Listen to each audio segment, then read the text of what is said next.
कितने साल हो गए इस थिएटर की परछाई में यूं ही काम करते करते। जी हाँ, पहचाना आपने मुझे? मैं स्पॉटलाइट फिक्स करने वाला।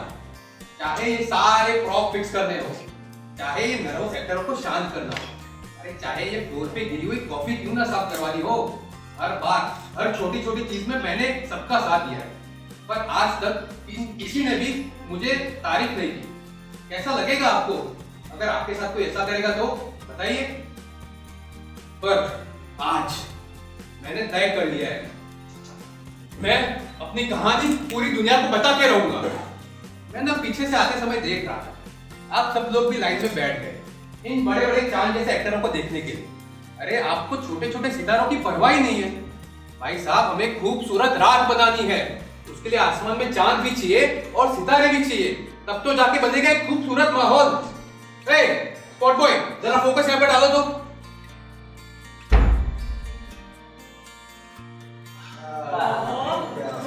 देखा, आज इस थिएटर से मैंने अपने होने का प्रमाण ले ही लिया है। स्वयं तक पहुंचने के लिए रास्ते की जरूरत नहीं है, रास्ते की जरूरत तो दूसरों तक पहुंचने के लिए। मैं कौन, मैं क्या करूं, ये सवाल बार बार मेरे सामने आके खड़ा हो जाता। पहले मुझे लगता था कि खेल जिंदगी, लेकिन फिर मुझे लगने लगा कि लड़की जिंदगी, लेकिन उसके बाद मुझे लगा कि पैसा जिंदगी, लेकिन अंत में मुझे फिर लगा कि ये ना कर्म जिंदगी। सच कहूं, ये साली ना बकवास जिंदगी। अरे कौन है, क्या है, मुझे नहीं जानना, ना ही झगड़ में मुझे पड़ना। लोग ना बेचैन है, लोग सिर्फ बेचैन नहीं है, वो खुश भी है। जैसे वो दो कश्मार के नशा चढ़ता है ना, वैसी उधार की खुशी। अरे मेरे अंदर की बेचैनी ना इस हद तक बढ़ गई है कि खुश रहना एक बहुत बड़ा गुनाह लगता है। मुझे लगता है ना कि धीरे धीरे मैं भ्रष्ट होता जा रहा हूं। ये उन्हीं लोगों सा बनता जा रहा हूं जिन लोगों से मैं नफरत करता है। कभी ना मन करता है यहाँ से साला भाग जाने, इस दुनिया से दूर कहीं जंगल में चला जाए। कम से कम वहां तो मैं एक साधारण प्राणी की तरह जी पाऊंगा। मुझे ना लगता है एवोल्यूशन हमें दिया गया एक श्राप। हम जितना भी आगे, हमारी परेशानी भी उतनी इवॉल्व हुई और ज्यादा कॉम्प्लेक्स होती गई, क्योंकि हमने परमानेंट सिस्टम बना दिया। हम काफी जल्दी निर्णय पर पहुंच गए कि ये तो ऐसा ही है, यही गलती है हमारी। हम किसी भी चीज को जाने बिना उसके बारे में धारणा बना लेते और फिर मिलके आते रहते हैं डिफरेंट पे डिफरेंट। यहां पर मैं अपनी सोच या भावनाओं को शब्दों में ढालते वक्त बस यही सोचता रहता कि जिस वक्त मैं अपनी अंदर की चीज को आकार देने की कोशिश करता हूं, वो कभी भी मुझे सच्ची नहीं लगती। क्यों सच्ची नहीं? क्या वहां पे भी कोई परमानेंट सिस्टम है? आप लोग सोच रहे हो कि ये मैं क्या कहने की कोशिश कर रहा हूं। मैं कुछ नहीं कह रहा हूं, मैं बस हूं। जैसे एक वो पेड़ होता है ना, बस वैसा। कितना सरल अस्तित्व है उसका। जब सरल होना है, सरल जैसे प्यास लगने पे पानी पीना, भरी धूप में किसी पेड़ की छांव तले बैठना, बिल्ली को दूध पिलाना, मां की गोद में सर रख के लेट जाना और फिर दोस्तों के साथ बेमतलब की गपशप करना। कितना सरल है ये सब कुछ। हम लोग कठिन के पीछे लगे हुए, क्योंकि किसी ने हमें बता दिया है कि ये हमारी जरूरत है। पर अंधे की तरह भागे जा रहे हैं और सिर्फ खुद नहीं भाग रहे, हम अपनी चीजें दूसरों पे थोप रहे हैं। आप लोगों को पता है मेरी बेचैनी का मूल कारण क्या है? कि मैं ना उम्मीद खो रहा हूं। मुझे लगता है कि हम इस खूबसूरत दुनिया को तबाह कर देंगे। अरे कौन सहेगा ये समय के ताने? कौन सहेगा ये अत्याचारियों के अन्याय, ये अभिमानियों की अवमानना, ये प्रेम की पीड़ा, ये कानून की देरी? कौन सहन करेगा ये? तू उठाएगा बोझ?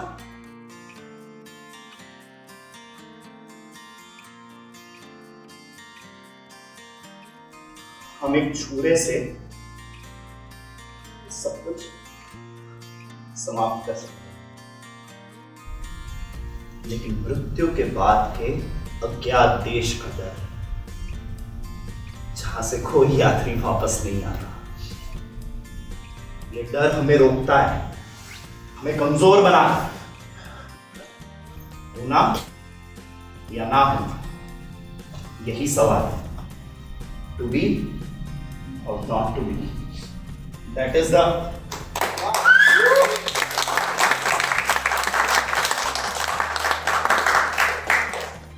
कहते हैं वक्त किसी भी रिश्ते का सबसे बड़ा इम्तिहान होता है।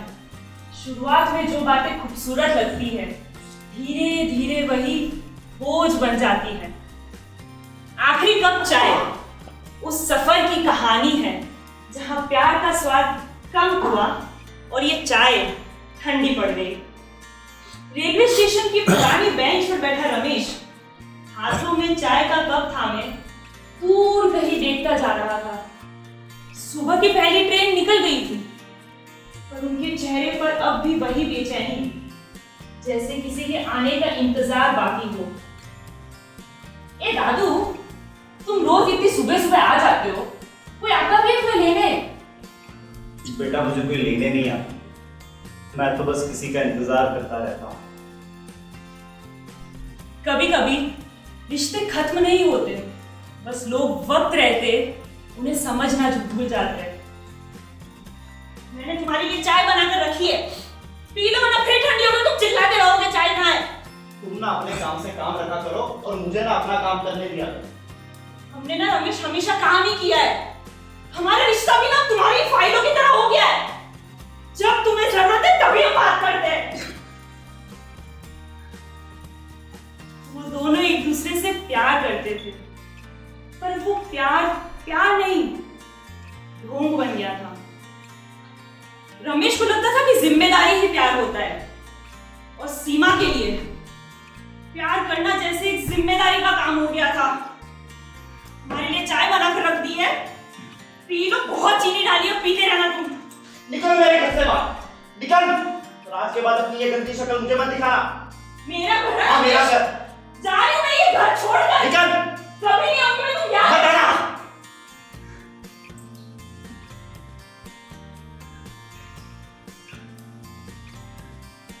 उसने पीछे मुड़कर भी नहीं देखा।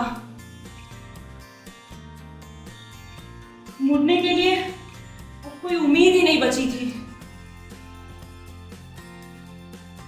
ए दादू, तुम फिर आ गए। क्यों सुबह सुबह बैठे रहते हो? कौन है वो जो आते ही नहीं है? आज से 23 साल पहले मेरा मेरी बीवी के साथ एक झगड़ा हुआ। तो मैंने उससे कह दिया कि आज के बाद अपनी शक्ल मत दिखा। गुस्से में भूले हुए शब्द वापस आ जाते तो इंसान कभी लौट के नहीं आता। रमेश हर रोज आ जाते हैं, रोज सुबह सुबह इसी बेंच पर बैठे रहते हैं, वही चाय पीते रहते हैं, मगर इसलिए नहीं कि वो लौटेगी, बल्कि इसलिए कि जब वो गई थी तो इन्होंने पीछे मुड़कर भी नहीं देखा। अब इन्हें उम्मीद है किसी दिन वो आएगी तो ये उन्हें दिखे। कुछ दिन बाद रमेश नहीं आते। वो लड़का भी पूरे दिन सोचता रहता है ये रमेश क्यों नहीं आ रहे। अब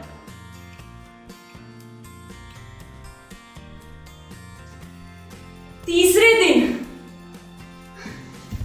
वो आती है, सफेद बाल, हाथों में पुराना बैग लिए, उसी स्टेशन पर। ये बेंच, कोई बुजुर्ग आदमी आते थे यहां। एक दादू आते हैं रोज, पर अभी बहुत दिनों से आए नहीं। आप कौन है?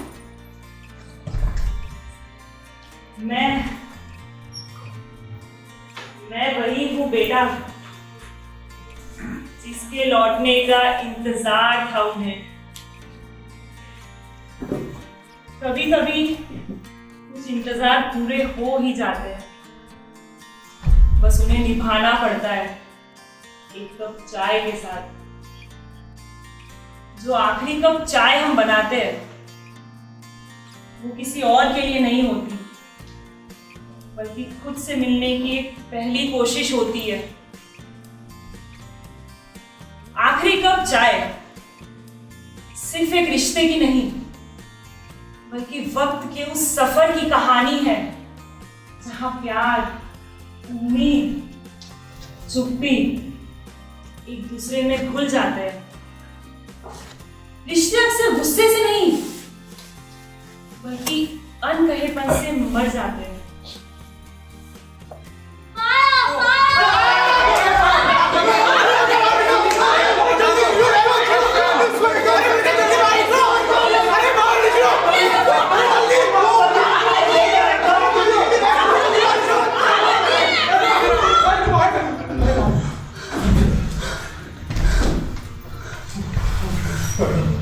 Strange, isn't it?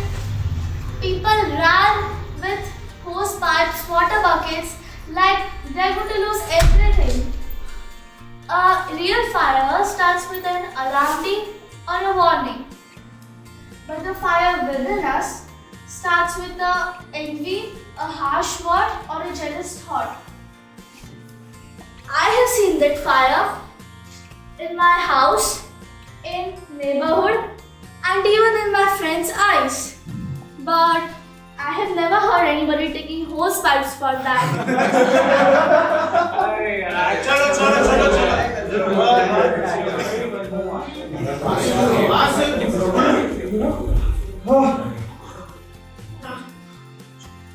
मेरी कहानी साल 2001 की है।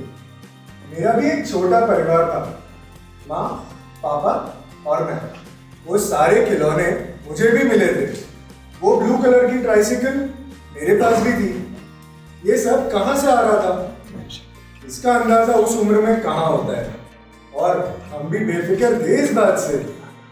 लेकिन एक दिन फिक्र जागी मेरे मन में,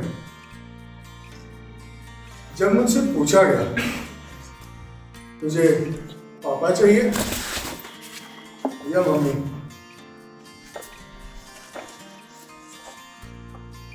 छह साल का था मैं, नहीं जानता था इसका जवाब क्या होगा, पर फिर भी मैंने अपनी मां को चुना। सुबह स्कूल जाते वक्त दोनों ने मुझे बाय किया था। शाम में अपनी मां के पल्लू में लिपट कर रोते हुए मैं अपने ही पापा को बाय कह रहा था। उस वक्त दो लड़ाई चल रही थी, एक मेरे घर में और दूसरी मेरे अंदर। उस दिन मैंने आखिरी बार पापा को जाते हुए देखा। वो फिर कभी नहीं आए, कभी नहीं बताया मुझे पापा कैसे होते हैं।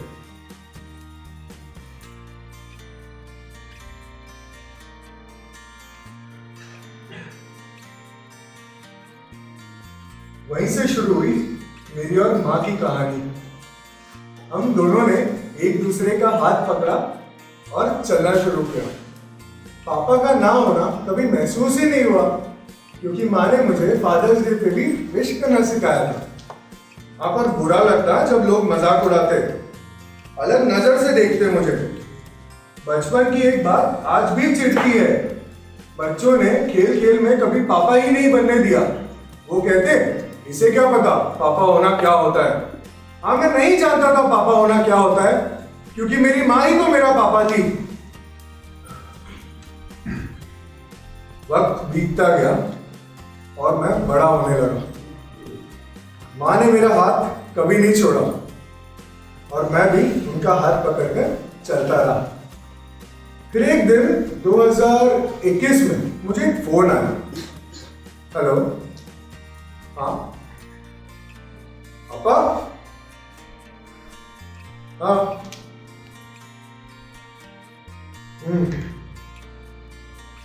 क्या पैसे मांग रहे हैं? उनके पैसे मांगते ही मैं टूट गया। मैंने फौरन जाकर माँ को बताया पापा से हुई बात के बारे में। जान तुम माँ ने क्या कहा? बेटा अब तू बड़ा हो गया है, मुझे मिलना है, पैसे लेने हैं, ये फैसले तू खुद ले सकता है। उनकी चुप्पी में एक डर था जो शायद पापा के आने से था। उस दिन के बाद मुझे कई बार पापा का फोन आया। ना उन्होंने ये जाना मैं कहाँ काम करता हूँ और ना ही माँ का हाल पूछा। सिर्फ एक जिद थी, पैसा पैसा पैसा। अब मैं चिढ़ने लगा था उनसे। उनके लाख बुलाने पर भी नहीं जा रहा उनसे मिलने। नहीं पागल।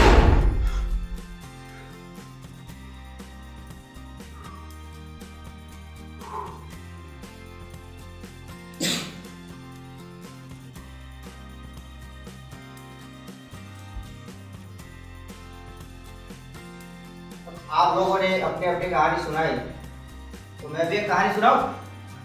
सुना। पर यार थोड़ी फिल्मी है, चलेगा? सुना सुना। ठीक है सर, सुना दो। ये कहानी एक गांव की है। उस गांव में संजय और किशोर नाम के दो दोस्त थे। अब वो दोनों दोस्त 10वीं कक्षा में पढ़ते थे जब उनके एक अध्यापक ने उन्हें शराब पीते पकड़ लिया। अरे बाप रे। मीठा ना हो। अरे बहने जाया। अब क्या होता है, उसके बाद संजय ने शराब पीना छोड़ दिया और किशोर को और 2-3 दोस्तों की संगत मिल गई और वो शराब पीता रहा। अब 12वीं कक्षा खत्म करने के बाद संजय चला गया ग्रेजुएशन करने शहर। मगर किशोर को पढ़ाई लिखाई में दिलचस्पी थी नहीं और उसी साल उसके पापा को पैरालिसिस भी हो गया। तो घर की सारी जिम्मेदारी किशोर पर आ गई। तो अब वो क्या करता है, अब वो मजदूरी करने लगा। मगर मजदूरी की उसकी आदत थी नहीं, इसलिए उसे शारीरिक और मानसिक तनाव महसूस होता था। तो इस पर उसके किसी दोस्त ने बताया कि भाई अगर तू हर रोज काम के बाद शराब पी लेगा तो तेरा सारा तनाव भी दूर हो जाएगा और नींद भी बहुत अच्छी आएगी। हाँ, और उसके बाद तूने कुछ बोला? इसकी वजह से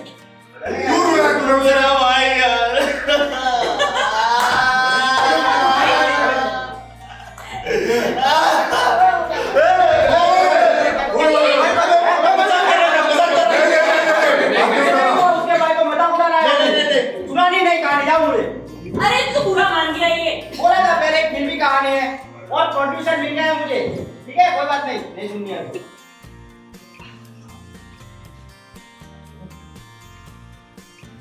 भैया पानी पी लो। P low.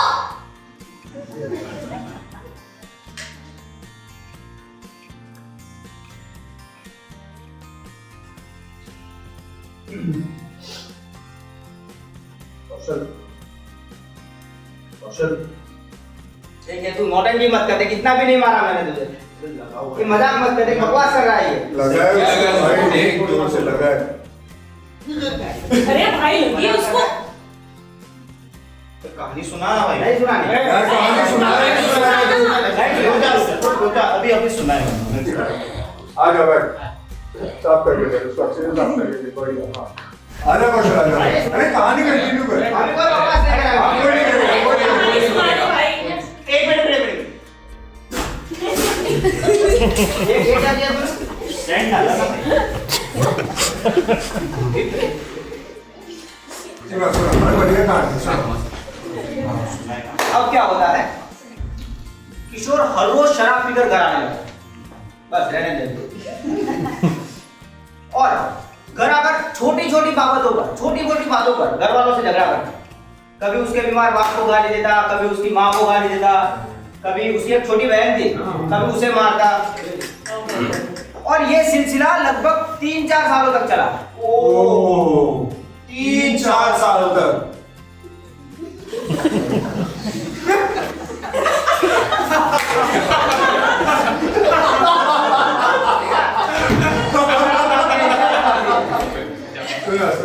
अब क्या होता है, अब देखना,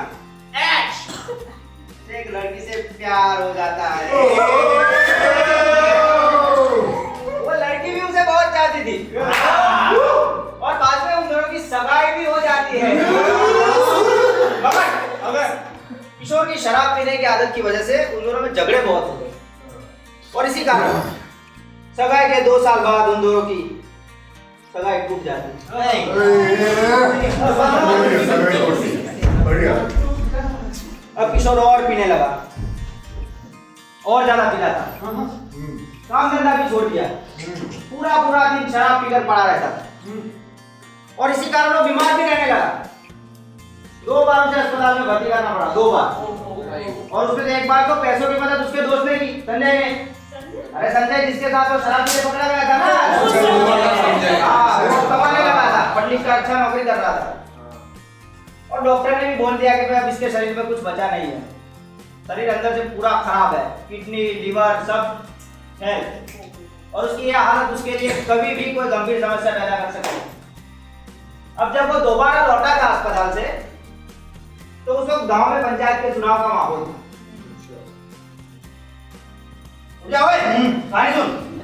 सुना नहीं है? तो उस वक्त गांव में पंचायत के चुनाव का माहौल था। भारत माता की पॉलिटिकल नहीं है, कहानी रोमांटिक है, सुन। तो उसके किसी दोस्त ने बताया कि अगर तू शराब पीनी है तुझे, कौन था यार वो अपना मोहनलाल, बोला मोहनलाल के साथ अगर तू चुनाव प्रचार में जुड़ जाएगा तो तुझे जितनी चाहो मुफ्त में शराब मिलेगी और खाना भी मिलेगा। इधर मिलेगी शराब। मोहनलाल के साथ प्रचार में कौन मोहनलाल को नहीं जानता? वो नहीं, मोहनलाल प्रधान पद के उम्मीदवार थे, बस इतना। तो इसने 1 महीने तक खूब शराब पी, बहुत शराब पी।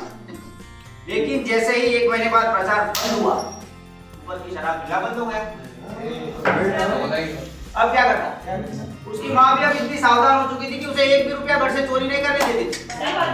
अब उसके पास मजदूरी के अलावा और कोई चारा नहीं था। लेकिन क्या करता? उसका हालत मजदूरी करने तक की भी नहीं थी, उसका शरीर बहुत खराब था। अब उसे लगा कि यार शराब गलत पी मैंने, शराब की लत बहुत गलत है। क्या करता? अब वो शराब पीता तब भी मरता, नहीं पीता तब भी मरता। एक बार वो हिम्मत करके काम पर जाता। दोपहर का टाइम था, काम करते वक्त कोई वजनदार वस्तु उठाने गया और वहीं चक्कर खाकर गिर पड़ा। फिर क्या हुआ? फिर थोड़ी ही देर बाद वहां उसकी मौत हो गई। क्या था ये क्या था? क्या हुआ? मैं किसी को बताया इस कहानी में? जिन्होंने मारा है तूने मारा क्या पता है? क्या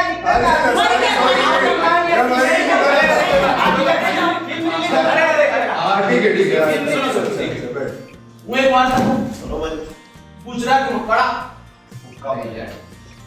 7-8 મહિના પછી હું મુંબઈથી અમદાવાદ આવ્યો અને ઘણા વર્ષે અમદાવાદમાં એક સાથે 3 ફિલ્મો મળી. શૂટિંગ શરૂ થવાની હજી વાર હતી તો મને થયું કે પાલનપુર જતો હું હજી આ વિચારતો જ હતો ત્યાં પપ્પાનો ફોન આવ્યો કે બેટા હું ગાંધીનગર આવ્યો છું ઓફિસ કામેથી તારે આવું તો ચાલ. મેં કીધું સોનામાં સુગંધ મળે. હું ફટાફટ અમદાવાદથી કેબ કરીને ગાંધીનગર ગયો અને મારું ને પપ્પાનું બોન્ડિંગ બહુ સરસ. એટલે પપ્પા ઓફિસ કામેથી મને અમદાવાદ, ગાંધીનગર અને મુંબઈ આ ત્રણેય શહેરો ફેર્યા નાનપણથી. તો ત્યાંના રસ્તાઓ, ત્યાંના ગલી કૂચાઓ, ખાણીપીણી બજાર બધું મને ખબર. તો ગાંધીનગરની અંદર સચિવાલય ઓફિસની બહાર ચાની કેટલી પર મેં સરસ ચા નાસ્તો કર્યો. હું ચા નાસ્તો કરી રહ્યો હતો ને પપ્પા આવ્યા. હું એમને પગે લાગ્યો, ભેટ્યો. પણ પપ્પાનું વર્તન સાવ ચૂકતું. એમણે મારી જોડે સરખી રીતે વાત ના કરી, એમણે બોલ્યા નહીં. 4 કલાકના અમદાવાદથી પાલનપુરના સફર દરમિયાન એમણે મારી જોડે એક પણ વાર વાત ના કરી. એ તરત મમ્મીના રૂમમાં અંદર ગયા. એ બંને જણે કંઈક અંદર વાત કરીને જોરથી મમ્મી ગુસ્સામાંથી બહાર આવીને મારો હાથ. તું સિગરેટ પીવે છે? તું સિગરેટ પીવે છે?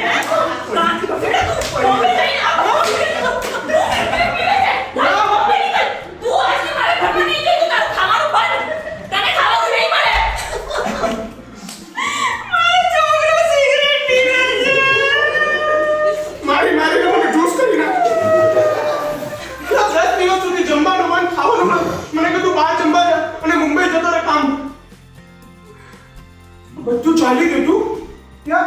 આમ અર્જુનની વચ્ચે મને યાદ જ ના રહી એક વાત. મેં 3 મહિના પહેલા વેબ સિરીઝનું શૂટિંગ કર્યું, ટીવીએફની સિરીઝ. એનો બોસ એપિસોડ રિલીઝ થઈને વાયરલ થઈ ગયો. અલા ભાઈ, ઘરનો માહોલ નવો થઈ ગયો. મમ્મી ઠંડી પડી. મેં તું બોસ આ દેશ મોકો છે મમ્મી પટાવા. જમવાનું તો મને મમ્મી હા મમ્મી હું ક્યાં સુધી બહારનું ખાઉં? આવો દીકરા બેસો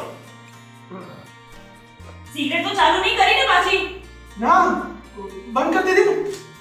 જૂઠું નહીં બોલતો મારાથી ના બોલો. સારું લે આ ભીંડાનું શાક ને રોટલી ભીંડાનું શાક અને રોટલી મારું ફેવરેટ. એટલે રોટલી શાકમાં મારું એવું કે પહેલા ઘીવાળી રોટલી બે અને ફટાક દઈને ખાઈ લેવાની, પછી શાક ખાવાનું ચાલુ કરું. એટલે જમવાનું શરૂ થયું, માહોલ ઠંડો થયો અને એ દિવસ પછી એક એવી ઘટના બની જે ઘટનાનો હું ઘણા વર્ષોથી ઇંતજાર કરતો. સગાઈ. બોસ દિશાથી બે છોકરીઓના માંગ. બે છોકરીઓ એક સાથે બે છોકરીઓ. કઈ નહીં આપણે મસ્ત સૂટ બૂટ પહેરી તૈયાર થયા, પણ ટોટો વાંધો ને છોકરીના ઘરે જવા તૈયાર. છોકરી આવી છમક અને આ ચાની ટ્રે મૂકી. તમને ખબર છે ફિલ્મોમાં છે ને એક લાઈન હોય અને એ લાઈન મારી ફેન્ટેસી. એના ફાધર આગળ આવે ને મને કીધું કે તમે બે જણા બાલ્કનીમાં જઈને વાત કરી. હાય હાય.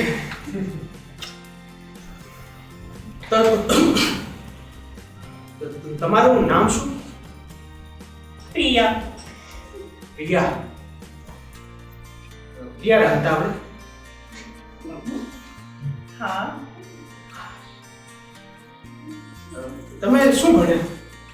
મેં બીએ હોમ સાયન્સ કર્યું છે તમને શું ગમે? મને તમને શું ગમે મને તો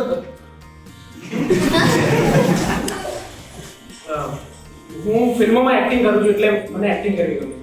ફિલ્મોમાં વાહ. એક્ટિંગ કરો છો હા. તમારે કઈ ખોટી ટેવ તો નથી ને?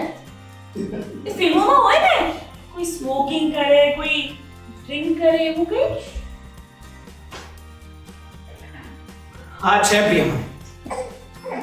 હું છેલ્લા 4.5 વર્ષથી સિગરેટ પીઉં છું. સિગરેટ? હા. ઓ એ વાતને આજે 1.5 વર્ષ મને ઘરમાંથી કાઢી મૂકવામાં આવ્યો. મમ્મી પપ્પા જોડેના સંબંધ બગડ્યા. જે છોકરીને હું જોવા ગયો હતો એને મને ના પસંદ કર્યો, સગાઈ પણ તૂટી ગઈ. હું ઘર છોડીને નીકળી ગયો ને 1.5 વર્ષ પછી હું મુંબઈના દાદર બીચ ઉપર, તમને ખબર હશે સિદ્ધિવિનાયક મંદિરથી છે આગળ, ત્યાં બેઠો હતો. મારા વિચારોમાં હતો ત્યાં મારા ફોન પર એક અનનોન નંબરથી કોલ આવ્યો. મેં કોલ રિસીવ કર્યો. હલો, કોણ? પ્રિયા? હા હા બોલો. હા કશો વાંધો નહીં. હા આપણે મળીએ. હા આપણે મળીએ.